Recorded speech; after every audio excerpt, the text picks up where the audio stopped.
Hello, Rocket Jock Tubers, and welcome to a new series with the BlueAnkylo. Today, starting another GoldBox game. This time, something completely different than Dungeons and Dragons. It's Buck Rogers' Countdown to Doomsday.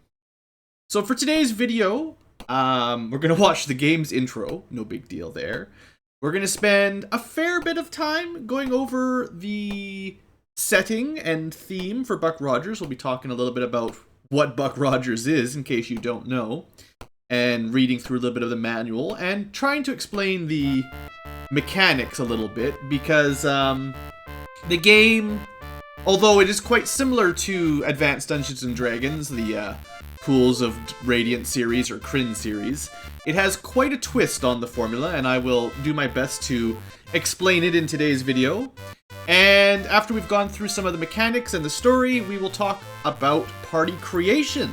At the end of today's video, I will go over how we're going to make our party of 6, and I will be inviting you, the viewer, to come along with us. We can bring 6 characters, and although, for the most part, I have pre-decided the type of character classes, because, you don't, as much as there's some options, you kind of have to bring a balanced party. We can definitely include some personality and character backstories from the viewers, so stay tuned for later on into the episode for some of that. And enjoy the demo. So there's a lot of things here that if you're unfamiliar with Buck Rogers, you'll have no idea what's going on. What's a Terrine warrior? What's Ram? What's, what are the good guys called? We'll have to look it up later on. Look at this, mini grenades from an mini explosive grenades and missiles. There's all kinds of cool stuff. So unlike your Dungeons and Dragons, there's no fireballs or anything. This is a purely science fiction setting. There's no magic. But there will be things that will function kind of like magic. You know, high explosives for one. And I know the intro here is zooming through a little bit quick for some of you guys, but like I said, I will, once this is over, spend some time. Neo, yeah, so we got Neo is the good guys from Earth, and Ram is the bad guys.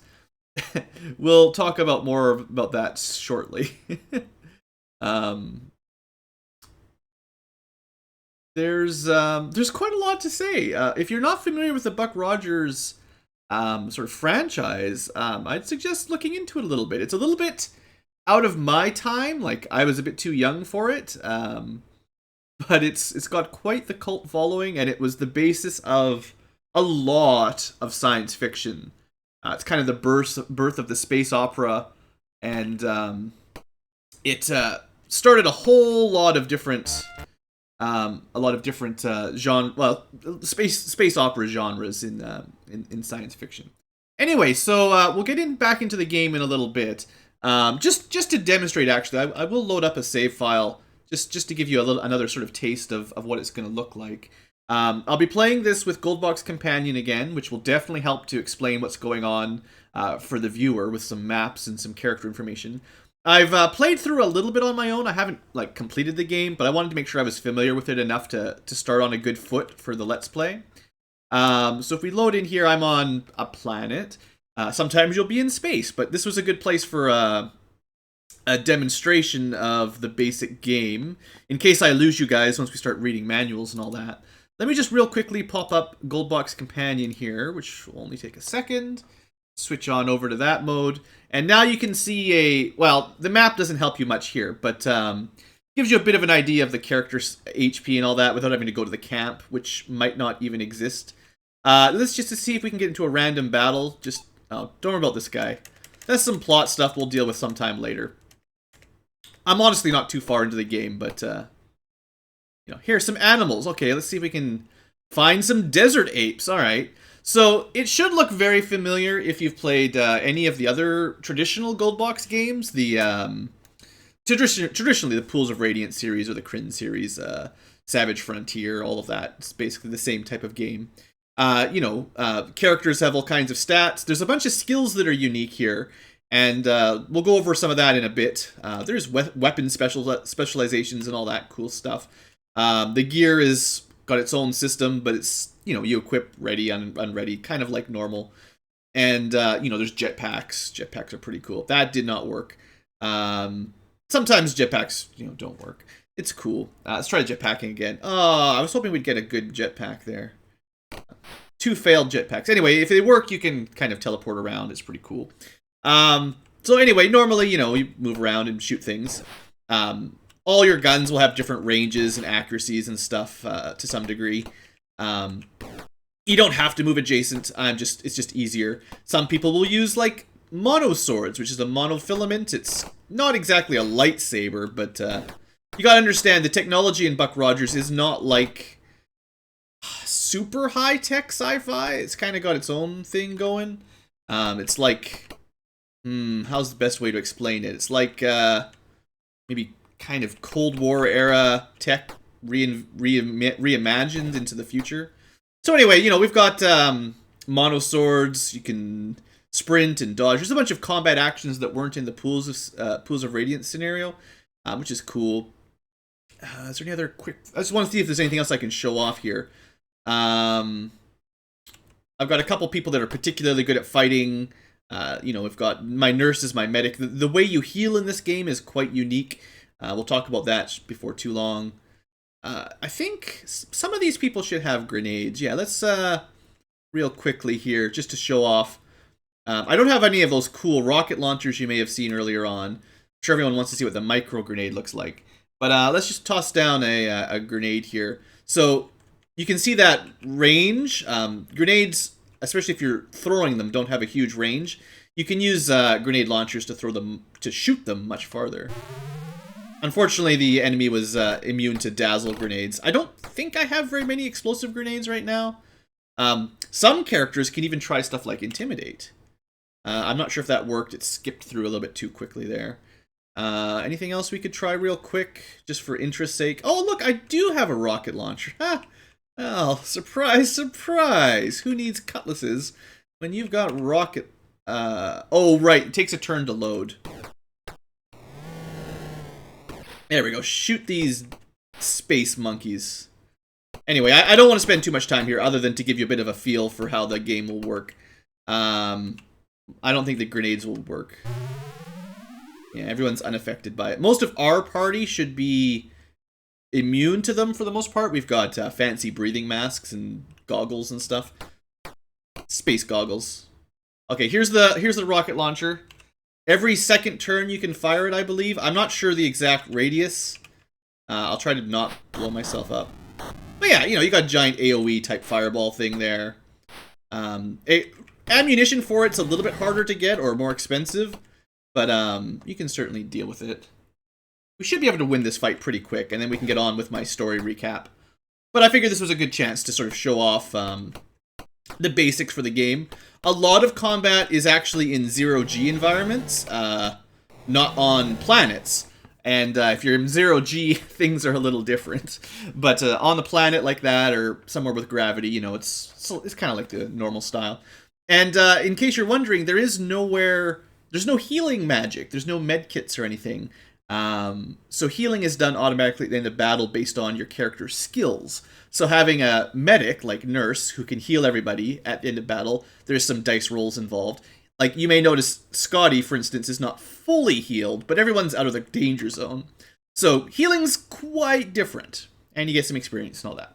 Okay, so that's like your basic combat overview. Hopefully you've got a base idea of what the game's looking like. If you would like to learn more, continue watching, and we'll continue on. Once we get to the main game, like in the previous Pools of Darkness and Secret of Silver Blade series, I'll have some background music playing just to keep the ambience going. We'll try to find something a little bit sci-fi. Because, as with a lot of early Amiga and DOS games, there wasn't a lot of background music. They didn't have a ton of space for stuff like that. So I'll try to fill it in for you guys and for me. And hopefully you enjoy the GoldBox Companion extra information, maps, and character menus and stuff. I'm not going to go over all of that right now, but hopefully if you've been watching my other series, you can see most of the buttons still work. It's more designed for the D&D type games, but GoldBox Companion does work with this game, and at the very least we can see our status bars, which is quite useful, and we can pull up the in-game journal and stuff like that. So that's good stuff. Okay, so we're going to switch over to my PDF mode here. And we're going to talk a little bit about what Buck Rogers is. So, I'm not sure how much these guides cover. Again, I highly recommend if you're playing along to make sure you've got these and maybe have a little read first. The clue book is sort of cheating, except that it mostly saves you from drawing maps when you get lost. If you're playing with GoldBox Companion, you probably don't need it, but it still helps a lot, especially when you don't know how to build a party. I'm sure there's game facts and stuff as well if you'd rather go that route, but I feel like this is the more authentic way to play the game, because back in the day we used to have to read these sorts of manuals. So I think we'll start with the manual here, the rulebook. I don't think there's anything I need to cover explicitly here. As usual, it mostly just covers how to play the game, and seeing as I know how, I can cover this probably in a more efficient manner than how a book would. Dead means you have died. That's super helpful probably. I'm sure you guys will figure it out as we go. It's very similar to, like I said, it's very similar to the other GoldBox games with a twist. What I'd like to cover first, and I know it's more in this one, the logbook, is some of the backstory for Buck Rogers. So like I said, maybe I didn't say, but Buck Rogers originated in our history in early 30s, I believe, or the late 20s, somewhere back then. A long time ago, if you're in internet an era. I'm internet old, but even for me, this was far before I was around. And it spawned all kinds of comic books and novels and radio dramas. Do you remember? Have you ever heard of those? They were kind of cool. I sort of remember them a little bit from when I was a kid, and my dad used to listen to them all the time, especially stuff like this. Cool science fiction. I guess it's kind of like podcasts, except it's more like story-based. And they'd have a regular time on radio, like TV, and you'd listen to a story of the adventures of Buck Rogers, for instance. And I know that was quite popular back in the day. And like I said, one of the founding fathers of science fiction and space opera in general. So it's really cool. It's had a huge effect on a lot of different areas of science fiction. Maybe you remember some Looney Tunes characters. What was his name? Oh, I'm flubbing on the name, but Daffy Duck had a Buck Rogers version, a Duck Rogers persona.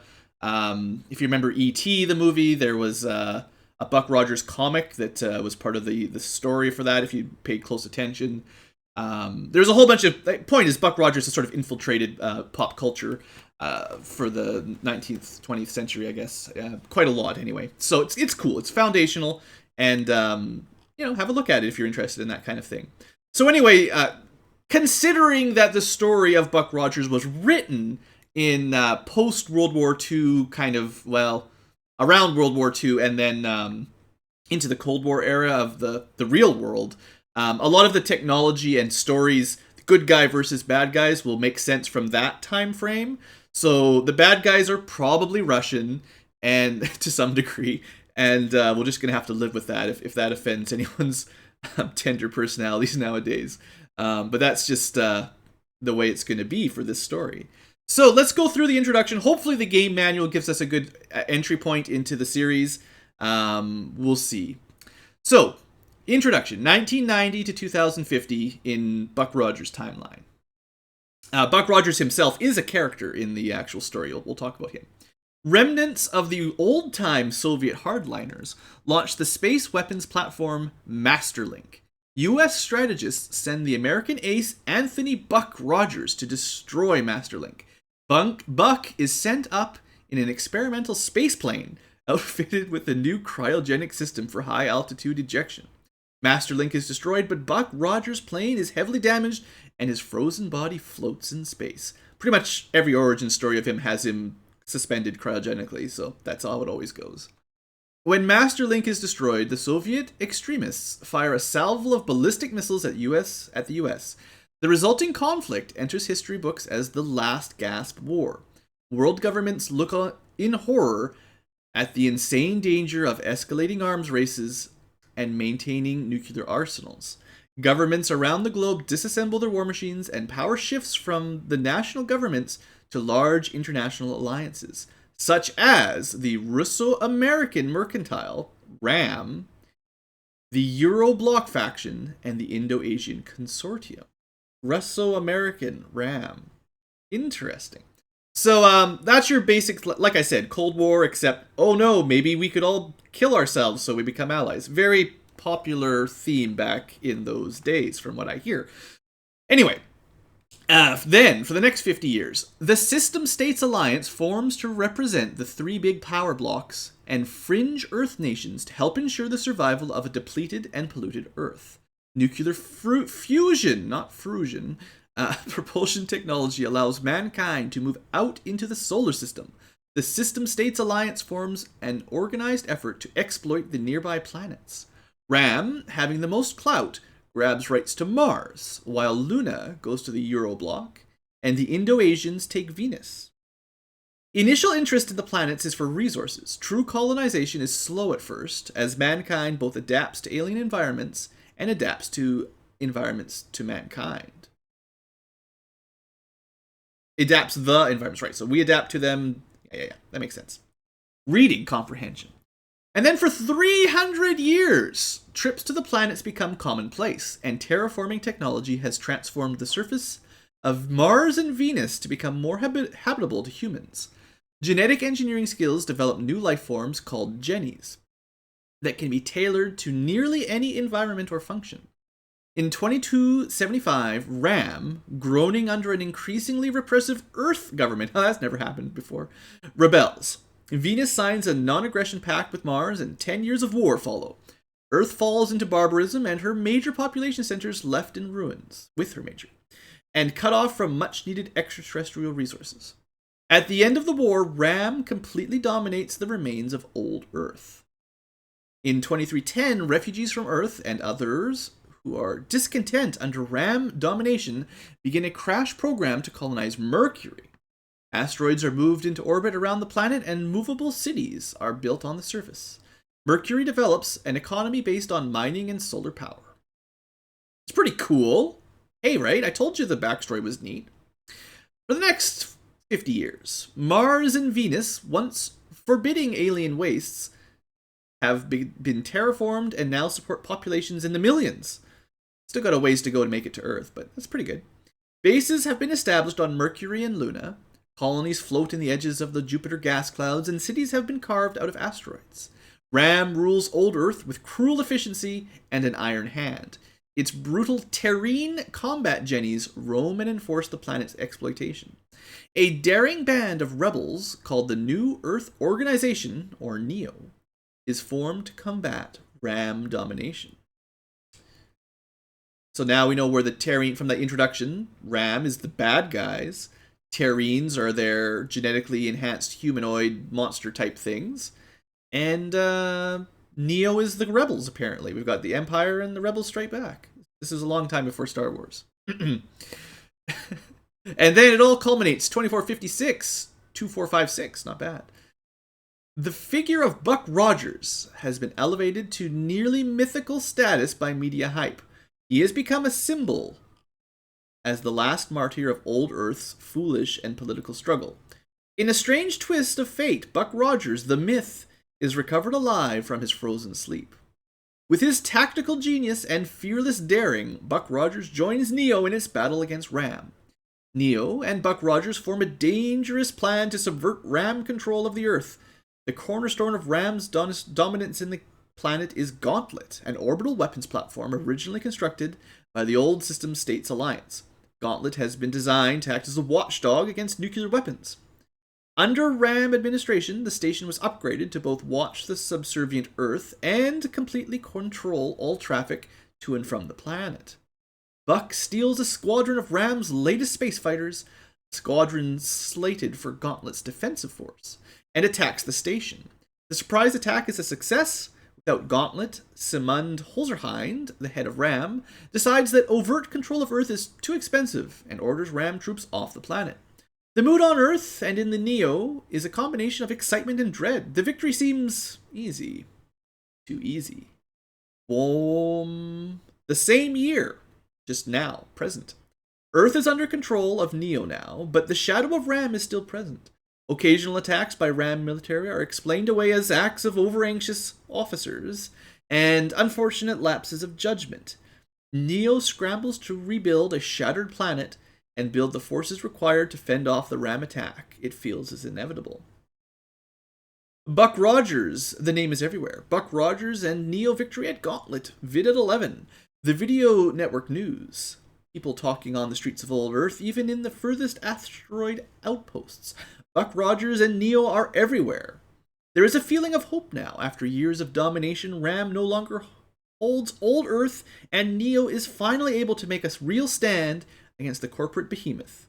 Victories, real and exaggerated, boost Neo confidence daily. Neo ranks are swelling with new recruits, young people who never before felt they could make a difference. Your team is assembled from those ranks. Each member has made his or her way to Chicago with plans to join the war against Ram supremacy.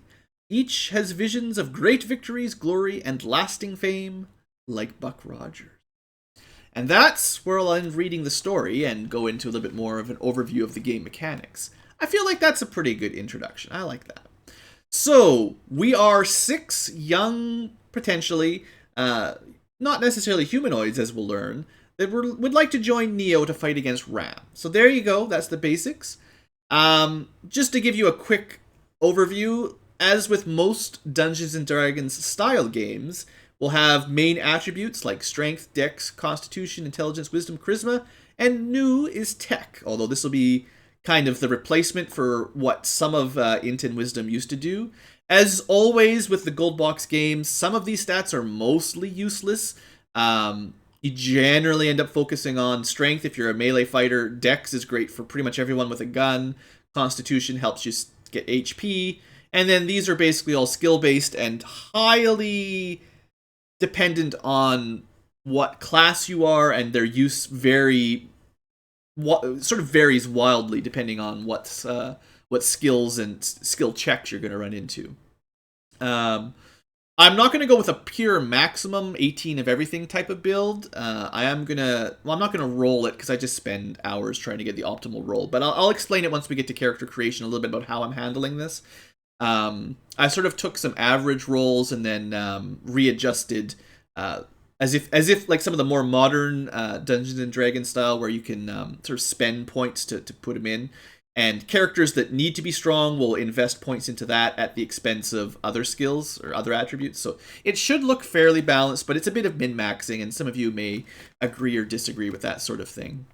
Anyway, experience is standard level. I'm sure by now you guys know how those sorts of things work. HP is no big deal. No big deal. What's more interesting in Buck Rogers is that there are different species. You don't have to play as human necessarily. So you could read through. I'm not going to spend... it's already going to be a long video. I'm not going to read through just everything.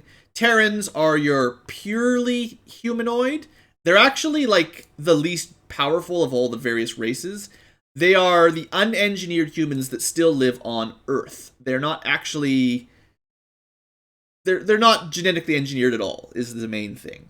They can be any class or career, and they actually get a small boost to Con and Wisdom. Unfortunately, Wisdom is mostly not helpful, and Con only really matters if you're a warrior. But that's your basic. Now, for the next 3, Martian, Venusian, and Mercurian, we're still talking human. It's just humans that are adapted to live on these planets. So they have some different traits, but they're still basically human, and they can do any career. That's the main thing for these guys. Martians are developing under Ram, and they are, you can read a little bit about them. They're a little bit different because of the lower gravity and oxygen content. So they get less strength, but they get more dexterity. They get less constitution, less wisdom, but they get +1 charisma for some reason. I don't know. Venusians are, in my opinion, probably the worst class statistically. They get a penalty here, a buff here, which is the same as basic Terran, and a buff to Wisdom, which is the same as basic Terran, and a malus to Charisma. So they get 2 negatives and 2 positives that are the same, so they don't really gain anything statistically. This is perhaps the only class I don't want to bring, just because whoever designed this campaign didn't make Venusians viable. But, they're cool thematically. It's just, come on, guys. Gotta give them better stats. Then there's Mercurians, who are Similarly, not particularly good. The only difference is dexterity might be a little bit more useful. Given that strength, like, we're going to have less melee fighting since it's sci-fi and we've got lots of guns. This is perhaps a more acceptable class. Constitution being useful, dexterity being pretty much the best stat. That makes these guys a little bit better. I think it's... No, there's other characters that get dex, but... So the next two are different than pure humans. Tinkers and Desert Runners are the last two races, and they're not as much pure-blooded humans. So Tinkers are some of the original bioengineerings, and they're actually mixtures of species, lemurs, gibbons. They are built to work in spaceships and do cool stuff. So they can only be engineers or medics, and they are, without a doubt, the best engineers and medics, because look at the stat boosts. If tech skill is important, they get it all. If the dex skill is important, they get it all. If strength doesn't matter, I don't care. And constitution for these classes is less important. So they make amazing engineers and medics. So you'll probably want to bring two of these if you're bringing one of each of those. And then Desert Runners were the original Mars colonizers, I believe. Yeah, the first things to go to Mars. And they are more animal-like. Okay, so if Tinkers are sort of like smaller human-monkey type mixtures, these are a little bit larger, sort of canine and feline mixtures. They're particularly good at running and fighting, and they even have retractable claws. So again, it's your kind of mixture. They're not, from what I understand, these aren't dumb animal style races. They're just engineered specifically to handle specific planets or spaceships, which is kind of neat. The thing with these guys is, again, they're limited to the more warrior side of things. They can't be... there's a couple careers that we'll see shortly, but they're definitely the strongest. Dexterity almost in line with the Tinkers, and the Constitution is good. They just lose a bit of charisma. So if you're wanting to make, I would basically say warriors, these are hands down the best warriors. I don't know, engineers, because the dex is up, is pretty good, but the tech skill, that's a huge buff for a primary stat. And Rocket Jock, which we'll talk about shortly, is also pretty dex for you. They'd probably make good Rocket Jocks, to be honest, but definitely the best warriors. Okay, so that's your basic race guideline. I'll try to bring a mixture. I obviously need a couple Tinkerers and maybe a Desert Runner, but I'll try to bring a couple humans as well, even though statistically they're kind of weaker, but it's nice to have a good mix, in my opinion. And then careers are your classes, so you get to pick a race and a class. There's no dual classing or anything in this system. There's some minimum stat requirements and all that. It's pretty standard stuff. So Rocket Jocks, this is a class that you have to have one of to play the game, essentially. These are the pilots of your rocket ships. You do not have a choice. You need to bring one. And they're primarily focused on dex and int. You can read a little bit about what kind of character a Rocket Jock is. They're pretty cool, but they do have to split their skills up a lot. So they're not necessarily great at combat because they have to focus on flying and specifically flying rockets in this game. But we'll see how they turn out, and I definitely need to bring one along. So if you'd love to be a Rocket Jock, let me know. Warriors are your fighters. They're the only one that gets weapon specializations to do extra accuracy and damage with weapons every second level, basically. As you'd expect, you know, they're built to do damage. They also get a lot of interesting career skills, like leadership we'll talk about is kind of interesting. Battle tactics. One of these lets you, I think leadership, if you played the Kryn series, it's similar to the Knights of the Realm or whatever, like Knights of Solamnia, I think. Salami. But it lets you take control of allied characters and control them manually. And then battle tactics is kind of like a free bless spell. Maneuver in 0G might be useful to fight in 0G, and some of these other things you'll see as we go along. It makes sense, though, for a warrior. Engineers, you also probably need one of these to play the game at all. Kind of like rocket, like you need kind of one of everything is the thing. The engineers keep your rocket ship working. If you don't have someone that can repair your spaceship, you might not get very far. So they're less focused on shooting stuff, more focused on keeping the ship together. Rogues are perhaps the only optional class here. They focus on other things, pickpocket, like it's more encounter skills that you might not need too often, except that from what I understand, Things like bypass security are very important, and we'll probably get good use out of fast talk. There's some of these skills, like there's a lot of skills in this game that are not particularly useful, but some of these are perhaps quite useful. Pickpocket, maybe not so much. Hide in shadows and move silently are, I think one of them is like an adventure skill. One of them does apply to combat for backstabs. We'll talk about that later on. The combat for backstabs is a little bit easier now than it used to be in like the Pools of Radiance series in Kryn. Backstabs are no longer quite as difficult to pull off, which is cool. And then the medic is another class you basically have to bring. Because you can't use med kits, or there's no med kits, it's weird. There's no potions of health. There's no one that can cast Cure Light Wounds. You basically need a medic to recover injuries and also status effects, status ailments. So again, you pretty much need someone who's good at this stuff. And those are all the classes, no big deal. There's a whole bunch of stuff about skills, and I mean, we could spend an awful lot of time talking about them. The thing is, although there's a lot of skills, one of the things you can look at if you brought the clue book is at the very end of this here, they mentioned that there's a bunch of skills that don't do anything somewhere. Or maybe that was in the, was that actually in the logbook? Oh yeah, so you don't even have to necessarily buy the fancy clue book. This is a breakdown of all the skills without their description. So there's a bunch of piloting and driving skills that aren't in this game at all. So it's probably not worth putting too much worry into them. Focus on either the combat ones or space combat, which is space combat. I didn't even mention it. There's space combat. But yeah, focus on the ones that the skill book tells you to use, or follow a guide. I'll try to steer you in the right direction. And some of these will turn out to be far more useful than others. I'll maybe go over them more as we use them in game. But some of these things are only prerequisites, as it says. Some of them are not in the game. Some of them are only used once or twice, so it's not particularly useful. I think the clue book near the beginning here, if trying to avoid spoilers or anything, because I don't want to do that, obviously. But yeah, it talks a little bit about the skills, how to build a good party. Some of these skills most people should have.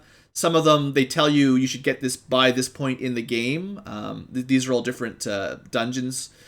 These are some of the skills you'll need by then. So you could use something like this to get a feel for which skills to pick out if you don't want to follow a step-by-step guide.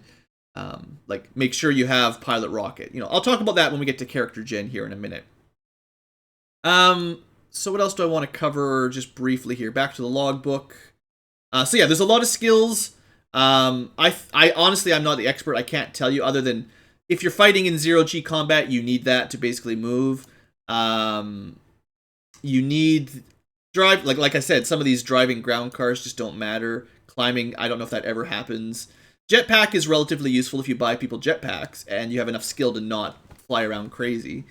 Those are your dexterity. So these, we'll get to it in just a second, but all of these skills are added to your dexterity score, plus a skill score that you get as you level up.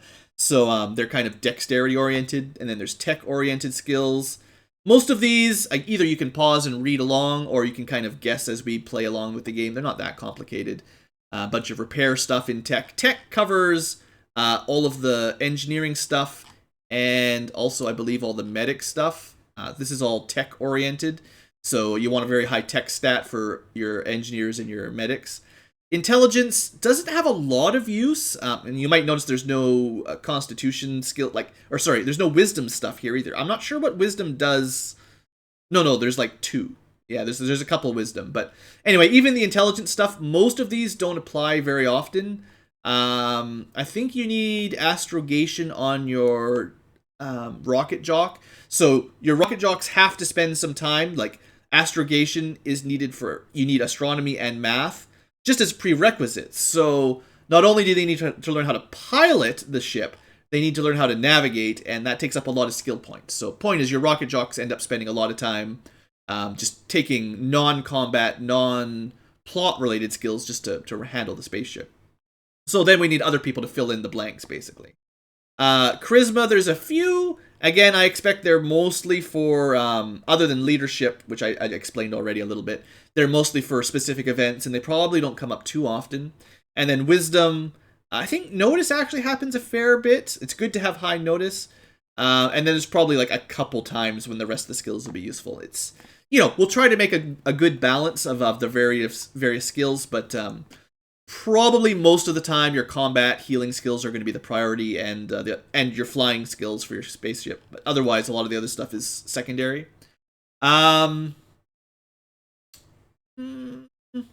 Like usual, there's initiative based on your dexterity. There's armor class. Thaco. If you're familiar with the GoldBox games, you should know how these mechanics work. I don't want to go over them too much. Saving throws and all that work basically the same. Those are your checks. There's a leadership check to control NPCs. There's a battle tactics check to get a +1 to your Thaco, I think. Just about all it gives you. It's not a huge buff, but it's better than nothing. 0G is important, or you can't really move, and I think you get a huge penalty to your attack. Hard to shoot a gun when you're floating upside down. Range we'll talk about in just a minute, once we look at the weapons. Most of this stuff is pretty standard. I don't think we'll need to cover anything special here. We've got a solar system map we'll get to, and a little bit about all the different planets. We'll travel around. Here's your astrogation information. If you're trying to pilot here, apparently you need astrogation. I haven't seen this work or not yet, so I'm planning to build my characters around a lot of these skills that we may need. And there is a ton of information here. I highly recommend, if you're playing along, spend some time and learn a little bit more about the game's lore, because this is where it is, and it's pretty cool. Anyway, like I said, there's space combat. We'll get around to that at some point. It's actually quite complicated. People can fire weapons at your enemy. You can get closer and further away from them, board them, take over their ships, sell the parts, make money, all kinds of cool stuff, salvage and all that. Some basics for the equipment. This is a good thing to note. Melee characters will want a melee weapon. I feel like a lot of characters, like any warriors or rogues, should probably have a melee weapon, because at least it gives them the choice of trying for a backstab. Backstabs do a ton of damage, and they're not too hard to pull off. You don't need to be a thief wearing leather armor to pull it off anymore. A heavy fighter could theoretically get a backstab. And then basically everyone needs a ranged weapon, and there's all kinds of different types of cool weapons here. There's a lot of resistances and stuff in the game, so certain weapons will work better against certain characters, enemies, that is. A lot of enemies, like robotics, will be basically immune to stuff like microwaves, I believe, like reflected by metals. So if you're fighting a robot, don't use a microwave gun. There's a heat gun in here. It's kind of like a flamethrower. There's probably some things that are basically immune to fire. So it's nice to have a variety of weapons, which is cool. Like, I actually, like, this is pretty ahead of its time for when these games came out. The Dungeons and Dragons games barely covered like weaknesses and strengths. It didn't really cover this type of thing. So this is actually pretty cool. I'm pretty huge fan of it. There's sonic weapons, fire weapon, microwave type weapons, lasers, projectiles. It's all kinds of good stuff. And then of course, explosive and heavy weapons, which are kind of like the magic of the game. There's all kinds of fancy combinations here. There's grenades that provide cover and stop certain types of weapons from shooting through them. So if you're being really clever, you can use laser rifles, and then if you know the enemy is using a certain type of weapon, I don't know. I think rocket pistols are, if I remember correctly, they're kind of homing, like they've got smart rounds, if you read through all this, smart bullets. There will be a grenade type, I don't know which one it is, chaff or something, that basically disables rocket weapons. So then your laser rifles will hit the target through the grenade cloud, but the enemy using rocket weapons won't be able to hit you, or will have a much harder time. So there's actually some pretty cool strategies in here. Not just use fireball to win, or maybe this is fireball technically. Hopefully we'll have some other options. Also, I don't think the helpless status is in here anymore. Stunning is still good, but you don't just get an instant kill, you're dead type thing, which I consider a upgrade. The hold person type spells that just made you get killed in one hit were a little bit rude. And stuff like poison, although it can instant kill you, it also can just disorient you and lower some stats. So it's a little bit less punishing than first edition D&D, where a lot of status elements just mean you're dead. But that's cool. And then there's a bunch of armor and stuff, and there's different types of gear that protects you. ECM protects you from rocket weapons, I believe. Breathing mask is from gas. Goggles from flashes. Smart suit. There's all kinds of cool stuff. There's some extra gear that you'll probably use for your adventures. Jetpacks require a skill, but they let you fly around, which sounds awesome. And just to give you a general overview, there's all kinds of different cool weapon or enemies. Sometimes you'll be fighting enemies with guns. Sometimes you'll be fighting all kinds of crazy space monsters. And instead of this is good to remember as well. Instead of the standard enchanted items plus 1, 2, 3, 4, 5, like Dungeons and Dragons, that is covered by the manufacturer of the gear now. So standard is just normal. Martian is like plus 1. Venusian is plus 2. Mercurian is plus 3. And Lunarian is plus 4. There's no plus 5. So the idea here is a mono sword will do, I think, 1 to 10 damage. A 1d10 is the damage roll. 1 10-sided dice. A standard that is a standard monosword, whereas a Lunarian monosword will have a 1d10 plus 4, and also plus 4 to chance to hit. And also, I think it applies to the damage and the hit rate, although we'll test that out. And if it's the armor, it gives you more armor class as well. So that's the basics, no big deal. We're not going to read through the logs or anything.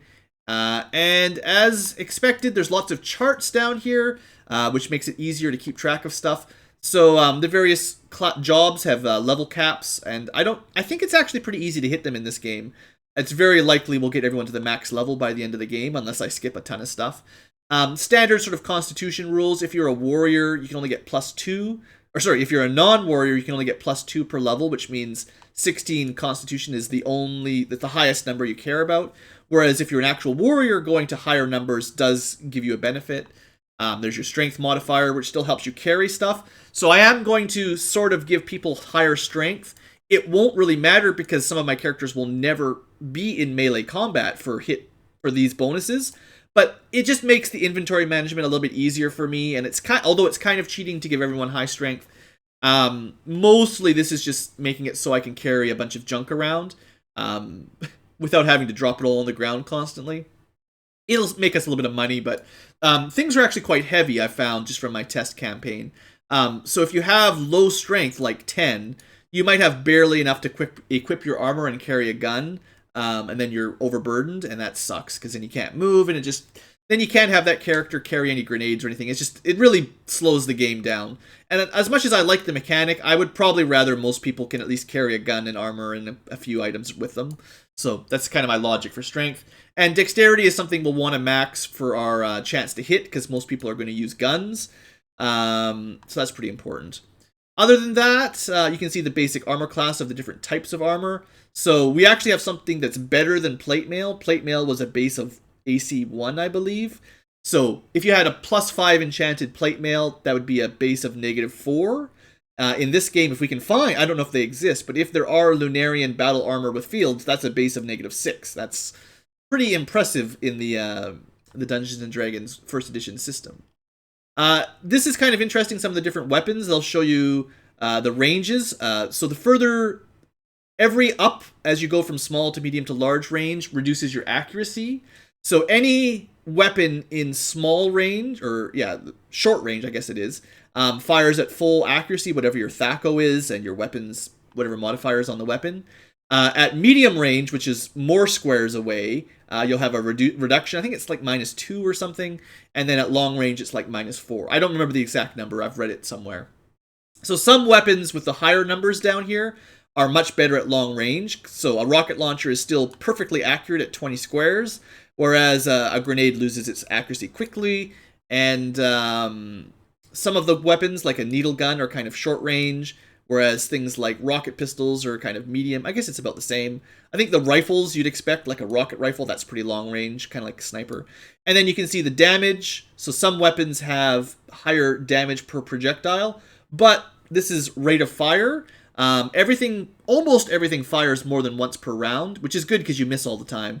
So something like the needle gun is neat because you get 6 attacks per round. The damage per hit is low, but if you had a Lunarian needle rifle, that'd be 1d3 plus 4 every time, and you'd fire 6 of them.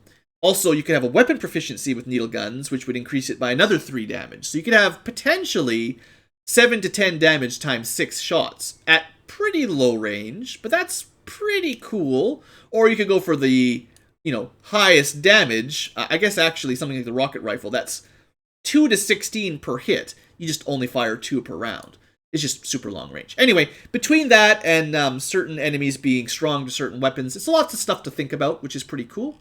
And I think that's the end of my journaling. So that's all I'm going to cover for the journal today, which is hopefully good enough. Hopefully you guys have an idea of how that's going to work. So let's switch over and we'll restart the game, and I'll go through the character generation. I'm on pace to be done by an hour through, so that's good. We'll just do a garbage save and exit to DOS, and then I'll start this up again. So, character generation. This is an interesting thing to talk about. Okay, so I don't have anyone waiting in the lobby. Good. So, creating characters. I am going to create a party of 6. And essentially, I'm asking you viewers to provide names and backstories for your characters. Unfortunately, I can't just allow everyone to pick... Well, I mean, you can request a class, but I have to sort of preset my 6 classes. So I'm going to have 1 rocket jock. I'm going to have 1 engineer. I'm going to have 1 rogue. I'm going to have 1 medic. And I'm going to have at least 1 warrior. So that's 5 different classes. I have to have 1 of each. And then I have a spare class. And from what I've read, because combat seems to be the regular stumbling block, 2 warriors or 2 medics are the recommendation. Because having 2 rocket jocks doesn't really matter. Having 2 rogues or 2 engineers there's some use, but I think generally 2 warriors is probably recommended. Maybe 2 medics if that's if you want a more defensive sort of approach. But 2 warriors is kind of your offensive build. So that's what I'm going to have. We're going to have 2 warriors, a rocket jock, an engineer, a medic, and a rogue. I think that's all 6. That's the idea. So I'm just going to sort of go through the creation process. I'm going to be using desert runners for the warriors because they seem to have the best stats. At least that's the idea. So if you like dogs or cats and you want to either be really good at stabbing stuff with swords or shooting things, I plan to have 1 desert warrior focus on swords and 1 desert warrior focusing on guns, because they're the only class that gets the proficiencies. And maybe I'll do 1 male, 1 female, but it depends on what you guys... That doesn't really matter. We can change that up either way. So then I'll make a warrior. Now, as far as stats go, you could sit here all day re-rolling stats until you got what you like. I'm just going to modify them. It's in-game. I know some people consider it cheating.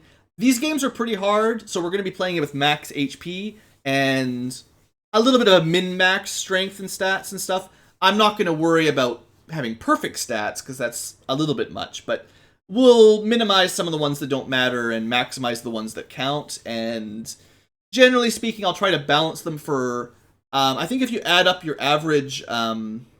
normally, in most Dungeons & Dragons games, there's no tech ability, so you just add up your other 6 ones.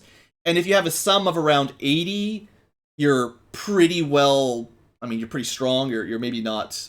You're not too overpowered. But as you approach 90 to 95, you're in the, amazingly high luck roll, adding them all together. The thing is, we have an extra stat, so another 3d6 averaging in there. And to be honest, because the classes all have minimum stats, I think the way it rolls it is that if a desert runner, or a warrior specifically, has a minimum of 10 strength, it just keeps re-rolling his strength until it is stronger than 10.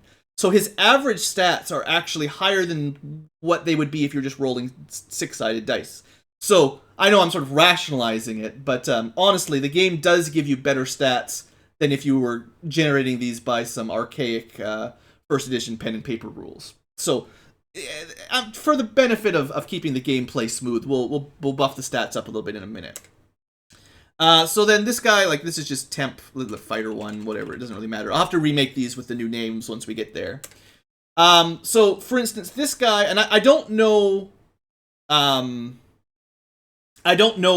great builds, but I know I want 1 person with swords, because come on, you can't play a GoldBox game without someone who's good with swords. And just looking at the stats of the swords, the mono sword does the most damage. Who wouldn't want a monofilament sort of electricalized sword? It's kind of like, it's not a lightsaber, but it's like, what do they call those weapons that the non-Jedi could use back in Knights of the Old Republic? I forget the name of the weapon. I lose some geek points. Someone in the comments can correct me, but it's kind of like those sort of electrified anti-lightsaber swords. I don't know. It sounds cool. I think it's electrified. Could be wrong. Maybe it's just really sharp. Whatever. So he gets +1. You can get to a maximum of +3 in a weapon skill. But because the level cap is relatively low, you're probably going to get +3 in one weapon, and that's about it. I think level 4, level 6. So level 6 would be your +3, and then at level 8, you'd get a +1 in something else, and that's the end of your levels. So you don't really get a lot of these, so you kind of got to pick a weapon and stick with it. And then these are your career skills, and like, I know, this is where it gets complicated. So the bonus is from the associated attribute. So notice is whatever stat it is. Maybe that's the wisdom one. And then leadership is charisma, and these are dexterity, demolitions, and I think these are intelligence. So you get kind of a basic attribute bonus here, and then you can put points into it at character generation and on level up. So there's some limits here. You can only put 30 points in on character creation. When you level up, the max per skill is less. I think it's 15. So you can't just max them out really quickly, or at least there's some limit. And there's also a limit to the number of new skills you can learn. So when you're creating the character, you might want to pick a bunch of skills because later on, you can't just add them all in like this. You might only I think you can only learn 1 or maybe 2 new skills per level. So sometimes it's nice to do that a little bit. I've kind of forgotten my build, and I'm sorry, I was planning on... I've actually spent a ton of time researching what skills I want. Most people are going to want... Well, basically everyone needs maneuver in 0G, so we're going to be investing in that for everyone, especially the fighters. Move silently is actually how you get your backstabs, and anyone can do it, so it's definitely a good skill to have. There's like a skill check to pass it to get the chance of a backstab that you can't really see. The enemy needs to be engaged in combat with someone, in melee, I think, and then if you move behind them, you basically have a chance at a backstab if you pass a move silently check, which is cool. Repair weapon, this is a spaceship weapon specifically. And demolitions, I think, is just your skill with... It might be grenades and heavy weapons, but it might also be like a party-based type thing for setting off C4 type things. And then, so I basically want one warrior that's good at leadership, and then the other one will be good at battle tactics. These are just the career skills that you get the most points in. Everyone can still invest into the miscellaneous skills for their class. So let's say that this is my leadership character. And honestly, notice is good for somebody as well. I'm just going to learn jetpack, even though we won't be able to afford them for a little while. One of my 2 warriors will probably learn repair weapon as well. But again, I'll have to do a little bit more research into how these builds are going to work. So up to 30 points. I think maneuver in 0G is actually maybe one of the most important early on. So I'm gonna say we can learn how to backstab later, but passing these 0G checks is more important, for instance. And then these are the general skills, so you've got less points in these. Again, you'll get some every level up. And I feel like, from what I've read, most people will want to learn a little bit of first aid to give you a chance to heal other people. First aid is kind of a small heal. And we have to sort of split these other ones up. Like, not all of these will be a career skill for someone, so we'll have to split them around, and it's really complicated. These are all the intelligence skills. Like I said, we're going to work on learning astrogation for our rocket jock, although that's going to take a while. The rest of these, I think there's a few events where you need library search to get some information for plot. Otherwise, most of these don't help much. I think planetology is a prerequisite for something, I think survival or something. Most of these are useless for anyone but the rocket jock. Hide in shadows is not move silently, it's different. So that's kind of my plan. I actually have I wrote it down somewhere. I don't have my sheet in front of me, but I kind of made like a diagram where I tried to coordinate all of my skills. So anyway, I will explain some of these maybe a little bit better on the next episode once we get started. But point is, yeah, there's the planetology one. Point is, it's a really complicated character creation system.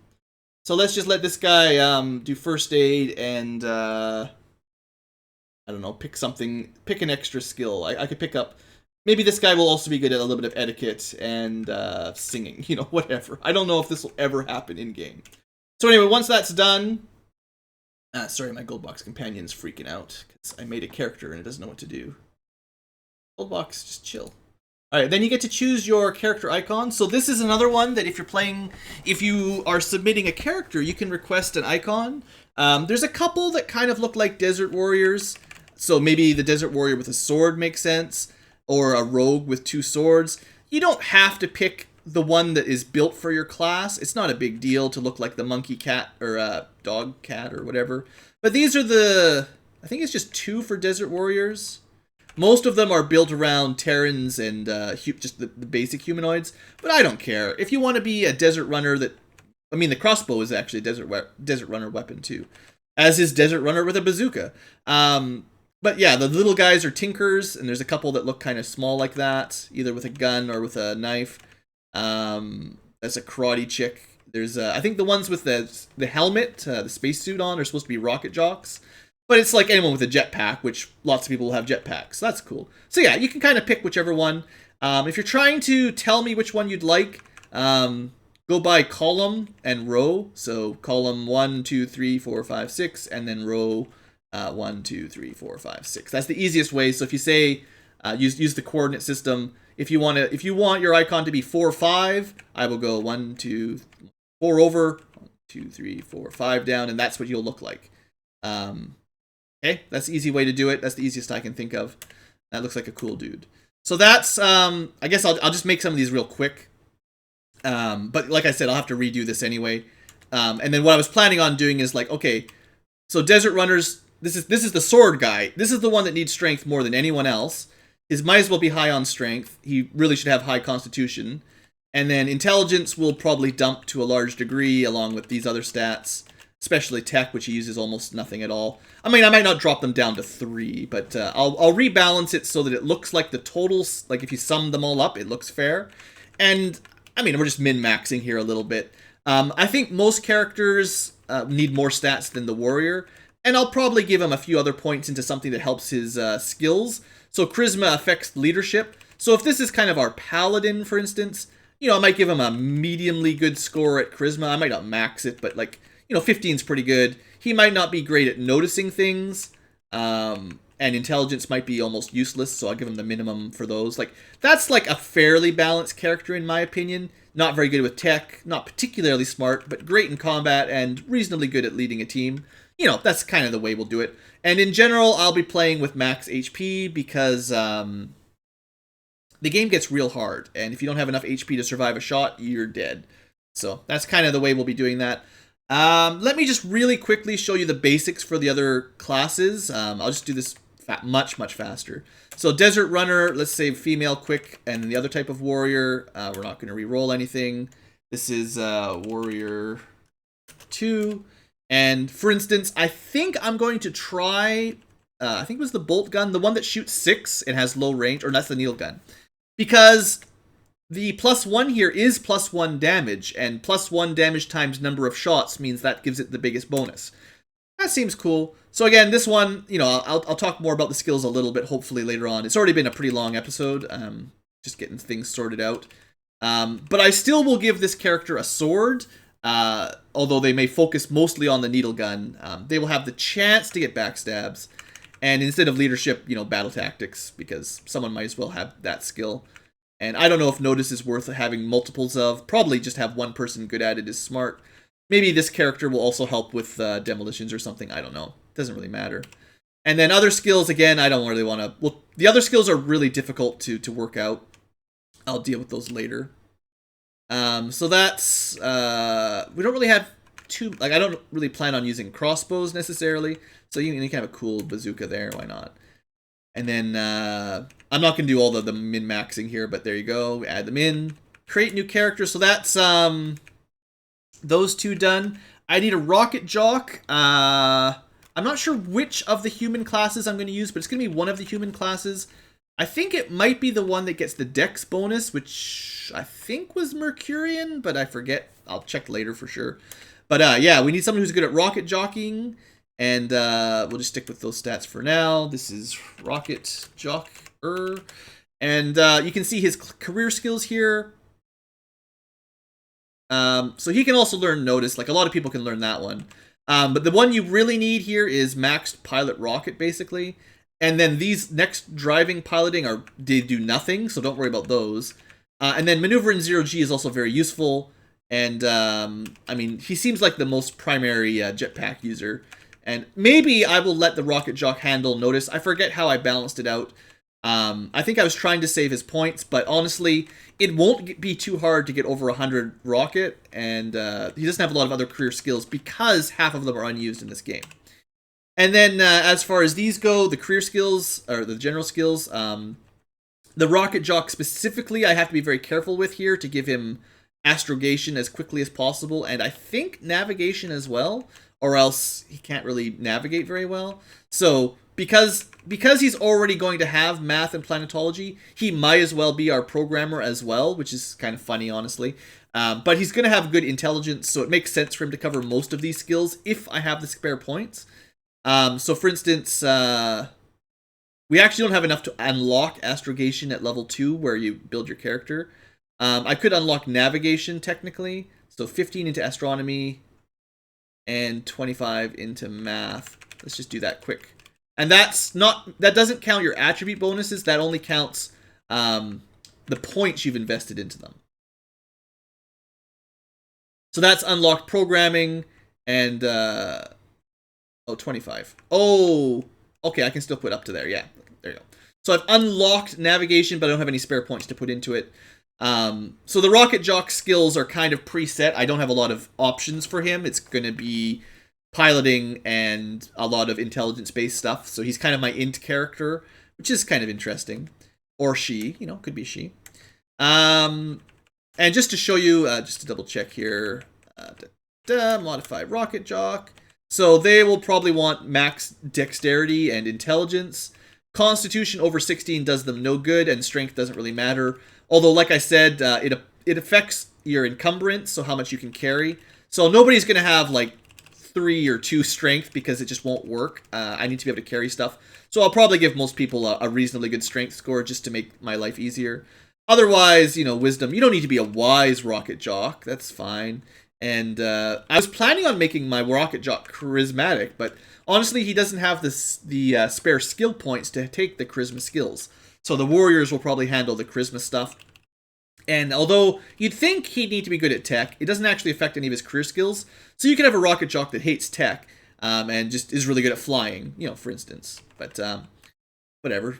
Like I said, that's enough messing around all here. I just want to show you the basic characters.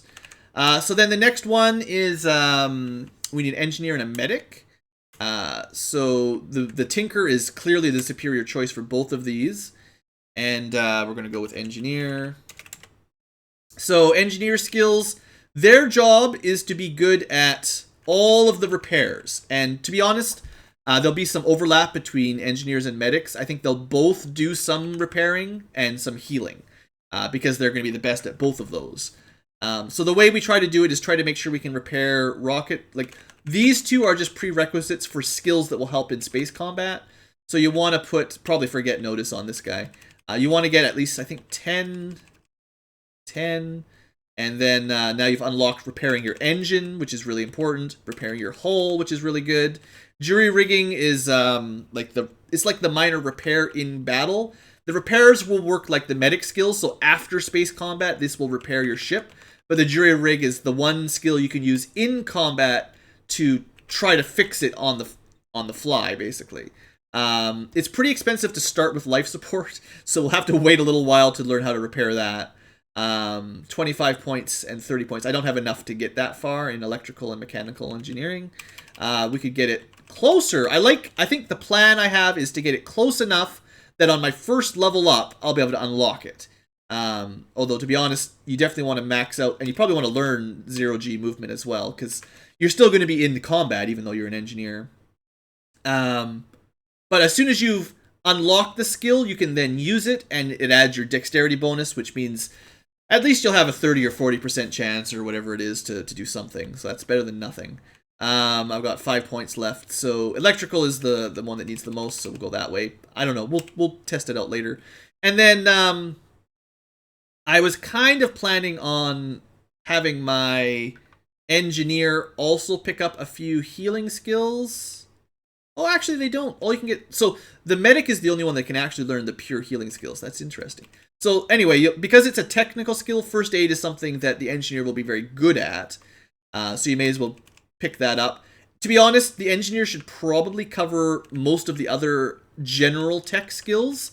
I think repair weapon... I know the warriors can learn it, but he'll be much better at it. And then demolitions make sense for your engineer to me. Someone needs to be the comm and sensor operator. And I think my rogue, which we'll build in a second, can do open locks as a career skill. So it's just a matter of trying to balance this sort of stuff out. Technically, everyone should learn jetpack at some point. And we just have to balance the other skills in. I don't know who's going to be the wisdom character, honestly. Maybe one of the warriors. But none of these look that important. So that's kind of my plan anyway. You know, whatever. Don't worry about it. Don't stress out. And then these are the general default look of the Tinkers. So let's add him in there quick. Engineer. And so for this guy, for instance, we definitely want his tech maxed out, because that'll affect most of his skills. Charisma probably doesn't matter much. Wisdom never matters, apparently. Intelligence actually doesn't matter for him much unless you give him some intelligence career skill, or non-career, like just general skills. Constitution, actually the max you can get for a Tinker is 16, but I probably will put him at his maximum of 16, and I'll probably put him at his max for dexterity because it goes really high. But that's just to keep combat a little bit more interesting. And again, the strength doesn't go that high, but we'll probably still pick something like this just so he can carry stuff. Honestly, having a high strength won't affect anything but his encumbrance, because he'll probably, the Tinkers will never have melee weapons, so it's not really gaining me any benefit there, but that's kind of the idea. The engineers get relatively good HP as well. So that's 4, only 2 more to go. We made it over an hour, but that's fun, right? So then I'll probably want another Tinker, and it could be either female, you know, gender stereotypes, right? But yeah, we'll have a female doctor, and I was calling it nurse before, but you know, like gender roles, right, guys? This is just medic. And so then you can see all of the career skills for the medic here. So at the end of combat, depending on what skills you have here, you'll have chances to heal people that are injured. I don't think life suspension tech does anything from what I read up on. And I also don't think cure disease does anything. I don't think this... It's either very rare or basically never comes up. But you will get poisoned and you will get stunned. And I'm not sure if diagnose does anything other than prerequisite. So you need a lot to get to the disease. And what you really want is to unlock as many of these as possible. So you need 30 points to unlock serious. So you do that. And then you need 40 to unlock critical, which you want to get close to, because you'd like to unlock that at the first level up. So I think you can only put 15 in at a level up. So you get to 25 at least. And then at 1 level up, you can hit 40 for cure serious and start learning cure crit. And that'll give us like the most healing as early as possible. Otherwise, I do think you want to pick up some of these pretty quickly.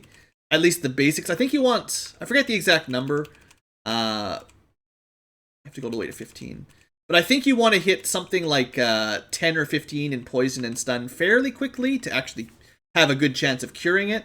And then mostly focus on healing HP damage, basically. But that's just from what I understand. I'm definitely no expert here.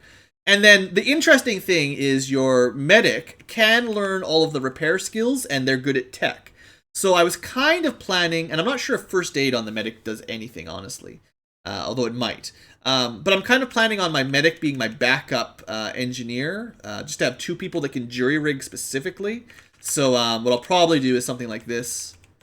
I might only need 1 person with the fancy repairs, but having a couple people with jury rig is really good. So I'll probably do at least that much. And I don't know if first aid even matters on the medic, but there you go. And I was thinking the medic probably will be like comms or sensor, but you know, one or the other doesn't matter. And that's our medic, so she can be a monk, master monk. And just quickly to show you the basic idea for her stats. Modify.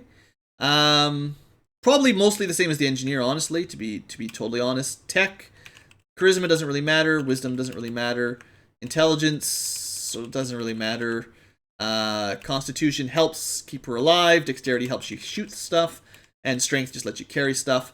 You know, the only stat that really matters for your medics and engineers is their tech and combat stats. So, you know, I'm not going to continue rambling about it, but I feel like I'm justified in giving some sort of stat setup like that without trying to go for the perfectly maximized, min-max, perfect party, you know.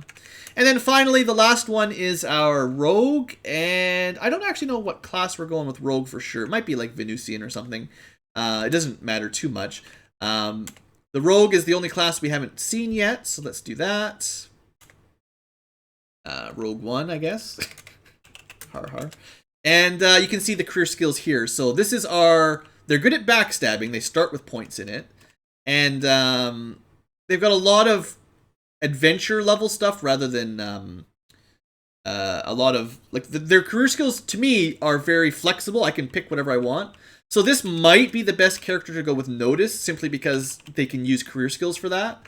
On the other hand, they're going to be our primary bypasser and open locker. So that's something that's going to happen pretty regularly to give us extra rewards, and I'll definitely want that. Move silently is pretty rare from what I've read, and pickpockets and climb. Like, these are all skills that don't happen hardly ever. Fast talk, I think I've seen happen once. So, again, I'm not 100% sure how I'll build my rogue, but something like that. And then for general skills, I think, you know, first aid, at least a little bit of that, and if I didn't, I need to give everyone maneuver in 0G. I probably forgot that on like my engineers, but everyone needs to at least know the skill and try to put some spare skill points into this as they level up, because it's the only way combat with them will work. Again, and also maybe a couple points into try to learn a lot of skills at level 1 if you can. So someone might learn some etiquette, some charisma here, some wisdom here. I'm not sure who's going to do all of that just yet. I didn't have anyone with sensors yet, so like let's let the rogue cover sensors maybe.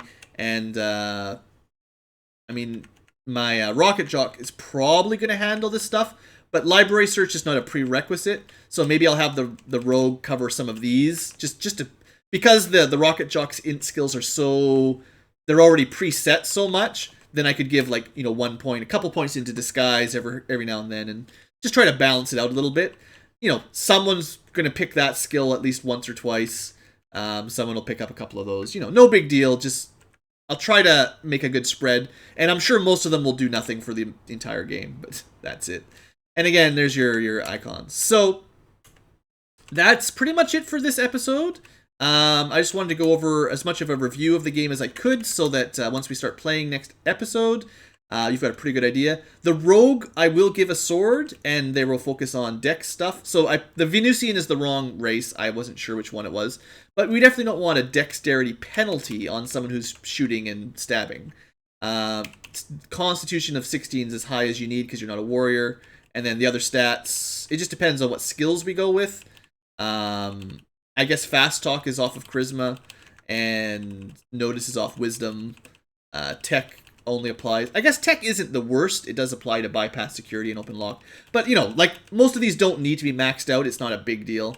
I don't think it'll apply to very much. So, something like that. And, of course, the HP. So, those are our 6 characters. Like I said, I'd love to bring you guys along. So, hopefully I'll find 6 interested YouTube commenters.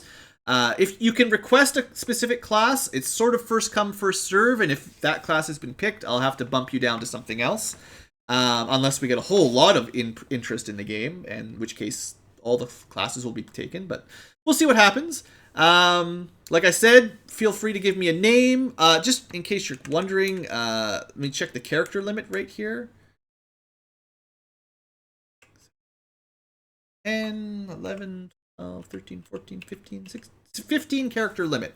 So don't give me anything longer than 15 characters or it won't fit. If your name is Super Ultra Omega Fighting Machine Death Metal number 32, you won't fit in there, sorry. So, that's fine. Yeah, it's great. No. Anyway, so yeah, let me know what character, which class, really. I'll make the races match the classes, and I'll do the skill stuff on my side. But those are your 6 classes, And bonus points if you also give us short backstory. I read you sort of the settings, so hopefully you have an idea of why we're joining Neo to fight Mars, or the Russian American Federation, whatever they're called. It'll be fun. It'll be a good game. It's actually I didn't mention it yet, but it's a little bit more linear than some of the other Pools of Radiance games, but you can still explore and do stuff. But it's more like a story-based campaign, relatively linear, and it should be lots of fun. I'm looking forward to it, honestly. I'm going to have a hard time now waiting a few days for the video to publish and wait for my brave commenters to join up.